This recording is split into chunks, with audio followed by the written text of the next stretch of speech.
My aunt was a principal ballet dancer at the Houston Ballet growing up, and some of my earliest memories are being backstage and walking the sets and touching the costumes and being in the dressing rooms. I just got out of the military 13 days ago, so I was in the military for 9 years as an Army officer. I was a Black Hawk pilot, company commander. The biggest deciding factor for me was that Maryland was in the NCAA basketball tournament at the time, and they had just won a game.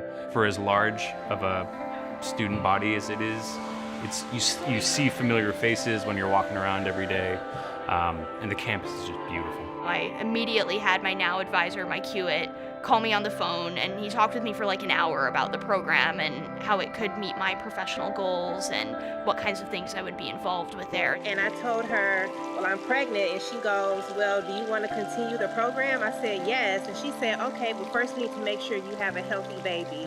And I loved her so much for that. We were studying how empathic they were.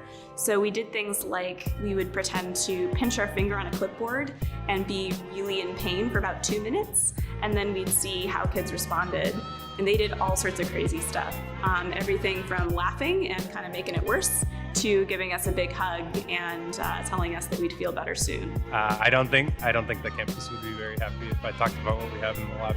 But it's a deadly bacteria, and yeah, it's deadly. It could save lives, yeah for sure. I was focusing on fortification decisions on Nepal's road network. So given various situations that might occur in Nepal with regard to disasters, what are the best fortification decisions for their road network? Another project I've worked on in the summer is a research project looking at health insurance in the state of California. We were just kind of seeing and assessing whether or not minorities were getting insurance after the Affordable Care Act in 2014. And apart from that, I think living on my own for the first time.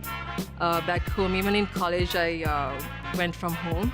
So now I have learned to balance so many things apart from my research work, doing my own finances, paying my own rent. We take a handful of Maryland students down to the Kayapo village of Aupre. We spend half the time in the Aupre community and then half the time at this research station that was created in the early 90s. My dream companies to save for are Cisco, Juniper Networks, VMware, and Microsoft, Google, all the big tech giants. The projects that I have done, I got so much recognition. I applied for a summer research fellowship, which I got 4 different awards, and also I received these awards from the graduate school.